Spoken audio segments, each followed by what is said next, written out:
Story நேரம் Tamil வியூவர்ஸ்க்கு hi.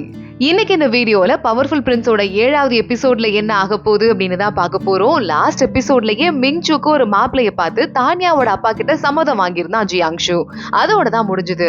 இப்ப நேரா மிங்சுவோட அம்மாக்கு வரான். உடனே அவங்க அம்மாவை என்ன பண்ணலான்னு இருக்கீங்க, இவ்வளவு பெரிய தப்பு பண்ணிருக்காங்க அப்படின்னு ஜியாங்ஷு சொல்ல, என் பொண்ணையே கொல்றதுக்கு பிளான் பண்ணது பெரிய தப்பு தான், ஏதாவது ஒரு கோவிலுக்கு அவளை துறவியா போறதுக்கு நான் தண்டனை கொடுத்துடுறேன் அப்படின்னு அவங்க அப்பா சொல்லிக்கிட்டு இருக்காரு.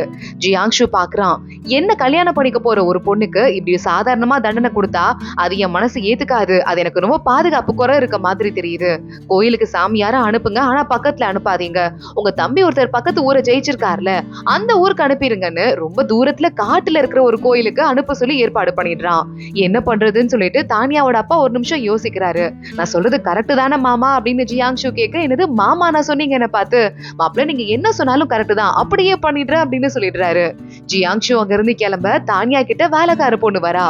3 விஷயத்தை பேசி முடிச்சிட்டு ஜியாங்ஷு இருந்து போயிருக்காரு. முதல் விஷயம், மிங்சுக்கு அந்த தளபதியோட வீட்டுல சம்பந்தம் பேசியிருக்காருன்னு சொல்ல, சூப்பர். எப்பவுமே மிங்சு சின்ன வயசுல இருந்தே ரொம்ப செல்லம் கொடுத்து வளர்ந்ததாலதான் இப்படி விளையாட்டுத்தனமா இருக்கா. ஆனா அந்த தளபதி வீடு ரொம்ப ஸ்ட்ரிக்டான வீடு அப்படின்னு பேர் வாங்கினது. அந்த தளபதியோட பையன் பார்க்கவும் டீசென்டான ஆளு. அவனை கல்யாணம் பண்ணிட்டு ஸ்ட்ரிக்டான ஒரு வீட்டுக்கு போனா இதுக்கும் மேலையாவது திருந்துறதுக்கு நிறைய வாய்ப்பு இருக்கு அப்படின்னு தானியா சொல்றா. 2வது விஷயம், அங்க மிங்சுவோட அம்மாவை தூரமா இருக்கிற அந்த ஊர் இருக்குல்ல, அங்க இருக்கிற கோவிலுக்கு துறவியா அனுப்ப போறாங்களான்னு சொல்ல, இப்பதான் தானியாக்கு இந்த பிளான் பண்ணதே வந்துட்டு அந்த லேடி தான் அப்படின்னு புரியுது. அப்ப இதை ஏற்கனவே யோசிச்சது மிங்சு கிடையாதா, அந்த லேடியா?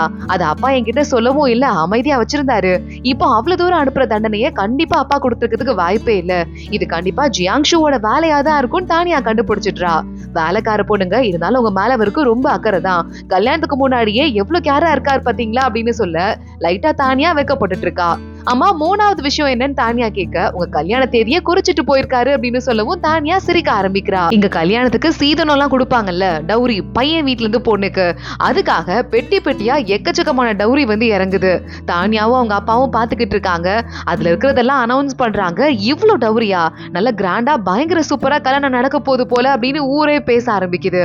தானியாக்கு கல்யாணத்துக்கு எப்படிலாம் பிஹேவ் பண்ணும் அப்படின்னு ட்ரைனிங்கும் ஆரம்பிச்சிருது.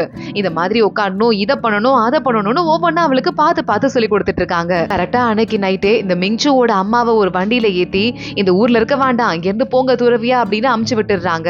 அதோட மட்டும் முடியல, அடுத்த நாள்ல கல்யாணம் பண்றதுக்காக அந்த வீட்ல இருந்து மிங்சுவும் கிளம்பி போயிடுறா. போயிட்டு ட்ரைனிங் எடுத்துட்டு அந்த வீட்டுல போயிட்டு கல்யாணம் பண்ணி செட்டில் ஆயிடு, ஏன்னா தூரமா இருக்கிற தளபதி வீடுங்கிறதால மிங்சுவும் கிளம்பிடுறா. தானியா பாத்துட்டு இருக்கா. இப்போ இந்த வீட்டுல அவளை தவிர யாருமே இல்லைன்னு அவளுக்கே நல்லா தெரியுது. இங்க இன்னொரு பக்கம் கூவன் அப்படின்னு ஒரு பையன், அவங்க அப்பா இந்த ஊரோட தளபதியா. அந்த தளபதியோட பையன் பயங்கரமா அடுத்தவங்க கிட்ட எல்லாம் காசு கொடு, அது கொடுன்னு பிரச்சனை பண்ணிட்டு இருக்க. அந்த இடத்துக்கு ஷென்யூ வந்துடுறான். ஷென்யூனா தானியாக்கு ப்ரப்போஸ் பண்ண போயிட்டு ஜியாங்ஷு கிட்ட திட்டு வாங்கினால அந்த பையன், எதுக்கு அடுத்தவங்களை டிஸ்டர்ப் பண்ணிக்கிட்டே இருக்க, உன்னை கூட்டு போய் ஜெயில போடுறேன் அப்படின்னு நேரா கூட்டு போய் போட்டுடுறான்.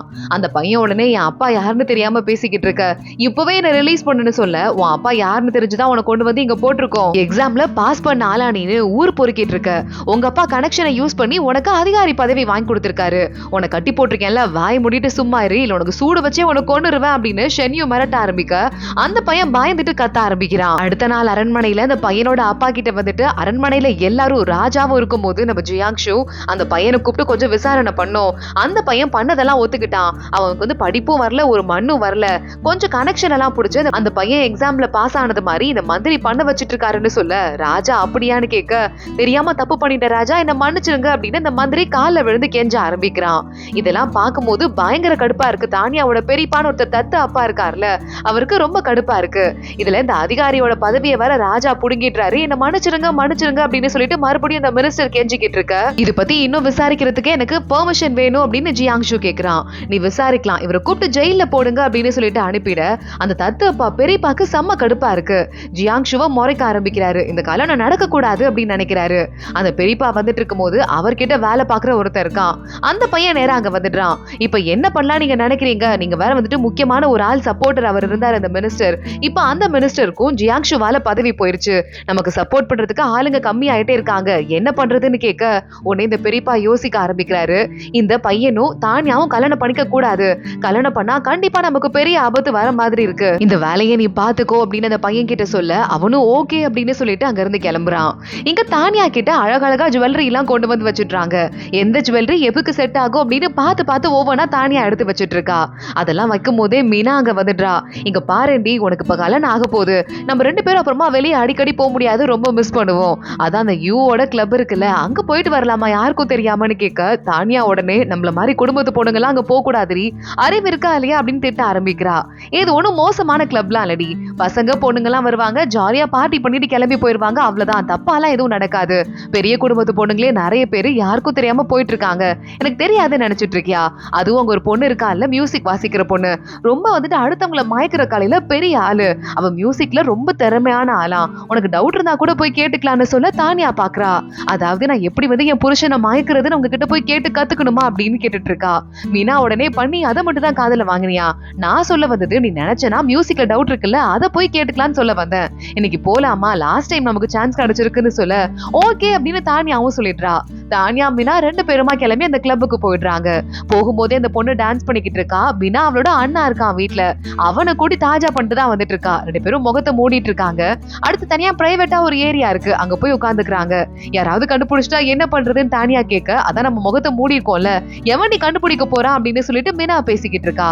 அப்ப அந்த பொண்ணு அங்க வந்துடுறா, மியூசிக் வாசிக்கிற பொண்ணு.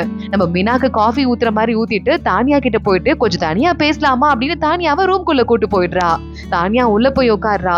எனக்கு வந்து மியூசிக்ல நிறைய டவுட் இருக்கு, அதை கத்துக்கலாம் தான் வந்தேன் அப்படின்னு தானியா வலிஞ்சிட்டே சொல்ல, அதுக்கு முன்னாடி நான் உங்களுக்கு நோட்ஸ் ஒண்ணு கொடுக்க வேண்டி இருக்கு, இத பாருங்க அப்படின்னு ஒரு பாக்ஸ் எடுத்து வச்சுட்டு அங்க இருந்து அந்த பொண்ணு வெளியே போயிடுறா. என்ன நோட்ஸா இருக்கும் அப்படின்னு தானியா யோசிச்சுட்டே உட்காந்துட்டு இருக்கா. இங்க அதுக்குள்ள மீனாவும் தம்பியும் உட்காந்துட்டு இருக்கும் போது அந்த இடத்துக்கு யூ வந்துடுறான். யூ மீனாவை பார்த்ததும் பயங்கரமா வழி ஆரம்பிக்கிறான். நீங்களா அப்படின்னு சொல்லிட்டு சர்வரை கூப்பிட்டு இருக்கிறதுலே பெஸ்ட் டிஷ் கொண்டு வா, என்னென்னலாம் பெஸ்டா இருக்குமோ அதெல்லாம் கொண்டு வான்னு சொல்ல, அந்த பையன் சர்வரும் மீனாவை பார்த்துட்டு ஓ அப்படியா கதை அப்படின்னு இருக்கிறதுலே பெஸ்டா கொண்டு வரான். அது மட்டும் இல்லாம ஒரு ஒயின் உலகத்துல 5 பாட்டில் தான் ரெடி ஆகுமா, ராஜாக்கு மட்டும் தான் கிடைக்குமா. அந்த பாட்டில ஒரு ஒயின் பாட்டில கொண்டு வந்துட்டு இது பொதுவா எங்கேயுமே கிடைக்காது, இது நான் உனக்கு கொடுக்குறேன் அப்படின்னு மீனாக்கு ஊத்த ஆரம்பிக்க, மீனாவோட தம்பியும் கப்ப நீட்டிட்டு ரெடியா இருக்கான். நம்ம ஆம்பளைங்களா அந்த மாதிரி முக்கியமான ஒயினை குடிக்கிறது வேஸ்ட் தான், பொண்ணுங்க குடிக்கட்டும் அப்படின்னு சொல்லிட்டு அதையும் வந்துட்டு மீனாக்கு மட்டுமே கொடுக்க மீனா யோசிக்கிறா, அதெல்லாம் ஒயின் நல்லா தான் இருக்கு, இவன் எதுக்கு நம்ம கிட்ட ரொம்ப பாசமா நடந்துக்கிறான், ஒண்ணும் புரியலையேன்னு. உங்களுக்கு என்ன ஆச்சுன்னு கேட்க, இல்ல மனசுல இருக்கிறதெல்லாம் வெளியே தெரியும் போது அப்ப நம்ம வந்து கேரக்டர்லாம் மாறும்ல அப்படின்னு யூ அவகிட்ட வழி ஆரம்பிக்கிறான். உடனே டவுட் வந்துருது மீனாக்கு, இவனை செக் பண்ணி பார்க்க வேண்டியதா அப்படின்னு. யோ இங்க பாரு, நானும் அப்பல இருந்து பாத்துட்டு இருக்கேன், ரொம்ப ஓவரா மரியாதையா பேசிட்டு இருக்கேன்னு கேட்க, மீனாவோட தம்பி அக்கா உன்னை ஒரு வேலை அவன் லவ் பண்றானோ அப்படின்னு கேட்டுட்டு இருக்கா. உடனே அப்பெல்லாம் நடா, இவனுக்கும் எனக்கும் சும்மாவே ஆகாது, என் வேலைக்கார பொண்ணு மேல அவனுக்கு கண்ணு இருக்கு போல அப்படின்னு. இங்க பாரு, என் வேலைக்கார பொண்ணு மேல கண்ணு வச்சுட்டு என்கிட்ட வந்து பாசமா பேசுற மாதிரி நடிச்சா நடக்கிறதே வேற, என்ன மாதிரி நீ ஆளு அப்படின்னு மீனா கண்டபடி கத்த ஆரம்பிக்கிறா. யூ பாக்குறான், என்னை பத்தி தப்பா நினைச்சிட்டல, சரி ஓகே இந்த டோக்கனை நீயே வச்சுக்கோ, நான் இங்க இருந்து கிளம்புறேன் அப்படின்னு கிளம்பிடுறான். மீனா பாக்குறா, ஐயோ துஷ்ட சக்திக்கு கொடுக்க வேண்டிய டோக்கனை நம்ம கொடுத்துருக்கோங்கிறத ஒரு வேலை அவன் கண்டுபிடிச்சிருப்பானோ, அதான் ஒரு மாதிரி நம்ம கிட்ட நடிச்சு பாக்குறானோ அப்படின்னு இவ ஒரு பக்கம் தப்பா யோசிக்க ஆரம்பிக்கிறா. மறுபடியும் பேசுறதுக்கு உள்ள வந்துட்டு இருக்கான் அந்த யூ. இல்ல நான் இங்க இருந்து கிளம்புறேன் அப்படின்னு மீனா அங்க இருந்து கிளம்பிட, என்ன இவளை மட்டும் இங்க கூட்டம் தம்பி கிளம்பிட்டான், தானே அங்க இருக்காளே அப்படின்னு சொல்லிட்டு நேரா யூ போயிட்டு உள்ள உட்காந்துட்டு இருக்க ஜியாங்ஷு கிட்ட சொல்லிடுறான், இந்த மாதிரி உனக்கு கல்யாணம் பண்ணிக்க போற பொண்ணு உள்ளதான் வந்துட்டு இருக்கா, அதுல மியூசிக் வாசிக்கிறதுல ஏதோ டவுட் இருக்கும் போல கேட்க ஆரம்பிக்கிறா அப்படின்னு. ஆனா ஜியாங்ஷு செம்ம கடுப்பாயிடுறான். எவ்வளவு தைரியம் அவளுக்கு, கல்யாணத்துக்காக அவ்வளவு ஆபத்து சுத்தி இருந்துட்டு இருக்கு, இந்த நேரத்துல இங்க வரலாமா அப்படின்னு நேரா ரூம்குள்ள போயிட்டு இருக்கான். இங்க தானியா கொஞ்சம் யோசிச்சு அந்த பாக்ஸ ஒரு வழியா ஓபன் பண்ண உள்ள ரொமான்ஸ பத்தி புக் இருக்கு, அதை பார்த்துட்டு இவளுக்கு கூச்சம் ஆயிடுது. எடுத்து வச்சு வெயிட் பண்ணிட்டு இருக்கும் போதே நேரா உள்ள ஜியாங்ஷு வந்துடுறான். அந்த புக்கு கிட்ட தான் அவன் கை போகுது. தானியா அந்த புக்கை மறைக்க ஆரம்பிக்கிறா. இல்ல ப்ளீஸ் இதை எடுத்து பாக்காதீங்க அப்படின்னு கெஞ்சிரா. ஆனா அதை கேட்காம ஜியாங்ஷு எடுத்துற, தானியா அதை புடுங்குற அப்படின்னு புடுங்கி பொத்துன்னு ஸ்லிப் ஆகி கீழே விழ போறா. ஜியாங்ஷு அவளை தாங்கி பிடிக்கிறேன்னு புக்கை மேல பறக்க விட்டுறான். அவளை தாங்கி பிடிச்சிட்டு ஒரு வழியா பக்கத்துல இருக்கிற சேர்ல உட்கார புக்கெல்லாம் கீழே விழுது. நம்ம ஜியாங்ஷு கண்ணு லேசா புக்கு பக்கமா போது, ஒரே ரொமான்டிக் கதையா இருக்கு, அதுல வேற படமெல்லாம் வேற இருக்கு. தானியா உடனே வேகமா ஏஞ்சிட்டு, இல்ல தப்பா எடுத்துக்காதீங்க, நீங்க நினைக்கிற மாதிரி எதுவும் இல்லைன்னு சொல்ல, உன வீட்டுல வந்து விட்டுடுறேன், வா போலாம் அப்படின்னு ஜியாங்ஷு கூப்பிடுறான். நானே போய்க்கிறேன்னு தானியா சொல்ல, நான் உன்னை கூட்டு போவா இல்ல உன் அப்பா வந்து கூட்டு போக வைக்கவா அப்படின்னு ஜியாங்ஷு கேட்க, தானியா கையை பிடிச்சி இழுக்கிறா.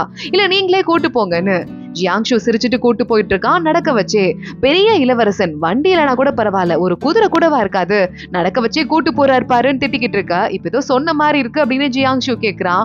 என்ன வீட்டுல விட்டதுக்கு ரொம்ப தேங்க்ஸ், நான் எந்த கிளம்புறேன் அப்படின்னு தானியா கிளம்பிட்டு, ஒரே ஒரு நிமிஷம், அந்த பொண்ணு அங்க டான்ஸ் ஆடுற பொண்ணு, அவ ரூம்குள்ள அவ்வளவு உரிமையா கதவை கூட தட்டாம வரீங்க, உங்களுக்கும் அந்த பொண்ணுக்கும் என்ன சம்மதம், நான் வந்து ஓவரா தலையிடுறேன்னு நினைக்க வேண்டாம், ஒருத்தங்களை பத்தி ஒருத்தங்க தெரிஞ்சுக்கிறது நல்லதானேன்னு கேட்க, எனக்கு சீக்கிரட்டா நிறைய ஆளுங்க இருக்காங்க, அதுல அவளும் ஒரு பொண்ணு, அவ்வளவு அவ்வளவுதான் அப்படின்னு ஜியாங்ஷு சொல்லிக்கிட்டு இருக்கான். சரி ஓகே, இவ்வளவு தூரம் நம்ம வரதும் வந்துட்டோம், வீட்டுக்குள்ள வாங்க, கல்யாணத்துக்கு முன்னாடி நம்ம கான்ட்ராக்ட் மேரேஜ் தானே பண்றோம், பக்காவா கான்ட்ராக்ட் போட்டுக்கலாம் வாங்கன்னு கூப்பிடுறா. ஜியாங்ஷுக்கும் ஒண்ணும் புரியல. சரின்னு அவனும் உள்ள போய் உட்கார்றான். கான்ட்ராக்டா உட்காந்து தானியா பொறுமையா எழுதுறா. எடுத்து இந்த பேப்பரை கையில கொடுக்குறா. இதுல இருக்க எல்லா டீடைல்ஸுமே பாத்துக்கோங்க. ஃபர்ஸ்ட் ஒண்ணு இதுதான், நம்ம என்னதான் ஒரு கான்ட்ராக்ட் மேரேஜ் பண்ணாலும் அது வெளியே இருக்கிற யாருக்கும் தெரியக்கூடாது. சோ எனக்கு ஏதாவது ஒரு ஆபத்துனாலும் என் ஃபேமிலிக்கு ஒரு ஆபத்துனாலும் நீங்க கண்டிப்பா சப்போர்ட் பண்ணியே ஆகணும். அது மட்டும் இல்லாம நமக்குள்ள எவ்வளவு பிரச்சனை சண்டை வேணாலும் வரலாம், ஆனா நீங்க எனக்கு வெளியே பார்க்கும்போது ஒரு நல்ல புருஷன் மாதிரி எப்பவுமே நல்லபடியா பிஹேவ் பண்ணணும். அதுவும் இல்லாம மூணாவதா, கல்யாணம் தான் ஆயிடுச்சு அப்படின்னு சொல்லிட்டு ஃபர்ஸ்ட் நைட் ரூம்ல என்கிட்ட அட்வான்டேஜ் எடுத்துக்கிற வேலையெல்லாம் வச்சுக்கவே கூடாது. அடுத்து நாலாவதா, ஃபினான்ஸ் எல்லாம் நம்ம தனித்தனியா மேனேஜ் பண்ணிக்கணும். 2 பேரோட காசையும் சேர்த்துக்கவே கூடாது, நிறைய பிரச்சனை வரும். அடுத்து அஞ்சாவதா, இன்னொன்னு முக்கியமா இருக்கு, ஏற்கனவே நான் உங்களை கல்யாணம் பண்ணிக்க போறேன்னு ஊரே என்ன பார்த்து சிரிக்குது, அதனால மோசமாலாம் பிஹேவ் பண்ணாம வெளியே உங்க மானத்தை வாங்கிக்காத மாதிரி பிஹேவ் பண்ணிக்கோங்க அப்படின்னு தானியா சொல்ல ஜியாங்ஷுக்கு என்ன சொல்றதுனே தெரியல. கை கட்ட விரல கடிச்சு ரத்தத்தை வர வச்சு அதை அப்படியே சீல் வச்சு கொடுத்துடுறான். சரி ஓகே, இப்ப நான் சீல் வைக்கணும்ல அப்படின்னு தானியா கையை கடிக்கிறதுக்கு பக்கத்துல போறா. ஆனா அவளுக்கு பயமா இருக்கு. ஜியாங்ஷு வேகமா அவ கையை பிடிச்சிழுத்து அவனோட ரத்தத்தையே அவ கையில ஒட்டி விட்டுட்டு, இப்ப இதை வை போதும், நீ ஒண்ணு கடிக்க வேண்டான்னு சொல்ல தானியா சிரிச்சுட்டே அவளோட சீலையும் வச்சிடுறா. சோ கான்ட்ராக்ட் ஒரு வழியா முடிஞ்சிருது. கல்யாண டைம் வந்துருது. தானியா நேரா உள்ள கிளம்பி போறா. ட்ரெஸ் வந்துருது. எல்லாமே ரெடி ஆயிடுச்சு. எனக்கு ஒரு மாதிரி பயமா இருக்கு, கனவு மாதிரி இருக்கு. இவ்வளவு பெரிய வீட்ல அப்பா மட்டும் தனியா இருப்பாருன்னு சொல்ல, உங்க வீடு இங்க இருந்து கொஞ்சம் தெரு தள்ளிதான் இருக்கு, நீங்க நினைச்சா எப்ப வேணாலும் வரலாம், ஏன் கவலைப்படுறீங்கன்னு வேலைக்கார பொண்ணுங்க கேக்குறாங்க. ஆமா இல்ல அப்படின்னு சொல்லிட்டு மேக்கப் ட்ரையல் பண்ணி பாக்கலாமா அப்படின்னு தானியா உட்கார்றா. போயிட்டு ஜியாங்ஷு கொடுத்த கிஃப்ட் இருக்குல்ல, அதுல முத்துகிரீட ஒண்ணு இருக்கு, அதை எடுத்துட்டு வாங்க, அதை போட்டா கரெக்டா இருக்கும் அப்படின்னு தானியா சொல்றா. வேலைக்கார பொண்ணுங்களும் கிளம்புறாங்க. தானியா அதுக்குள்ள கையில ஒரு ஹேர் பின்னை வச்சுட்டு, அம்மா இது உன்னோட ஃபேவரட்டான நகை, இதை நாளைக்கு நான் கல்யாணத்துக்கு போட்டுப்பேன், அப்போ நீயே என் கூட இருக்க மாதிரி இருக்குமா அப்படின்னு தானியா சொல்லிக்கிட்டு இருக்கா. அடுத்து கொஞ்ச நேரத்திலேயே பின்னாடி யாரோ வர மாதிரி இருக்கு, யாரு அப்படின்னு தானியா கேட்டு கத்த ஆரம்பிக்கிறா. அவ்வளவுதான், ஜியாங்ஷு கிட்ட போயிட்டு தகவல் போயிருது, தானியா காணாம போயிட்டாங்க, என்ன ஆச்சுன்னு ஒண்ணும் புரியல அப்படின்னு. ஜியாங்ஷு நேரா தானியாவோட வீட்டுக்கு போய் பாக்குறான். எல்லாமே வச்சபடியே இருக்கு. தானியா மட்டும் காணாம போயிருக்கா அப்படின்னு சொன்னதும் ஜியாங்ஷுக்கு செம கோவம் வந்துருது. அவங்க அப்பா நான் போயிட்டு தேடுறப்பா, நீ கவலைப்படாதப்பான்னு சொல்ல, இது என்னோட அட்டாக், என்ன அட்டாக் பண்றதுக்காக, இந்த கல்யாணத்தை நிறுத்துறதுக்காக இதை யாரோ பண்ணிருக்காங்க, நீங்க வர வேண்டாம், நான் தான் டார்கெட்டுங்கிறதால நான் பாத்துக்கிறேன், நீங்க இங்க அமைதியா கல்யாண வேலையெல்லாம் பார்க்க ஆரம்பிக்க, அவ காணா போன விஷயம் வெளியே யாருக்கும் தெரியக்கூடாது அப்படின்னு சொல்லிடுறான். உடனே அவங்க அப்பாவும் அமைதியா ஓகேன்னு சொல்லிடுறாரு.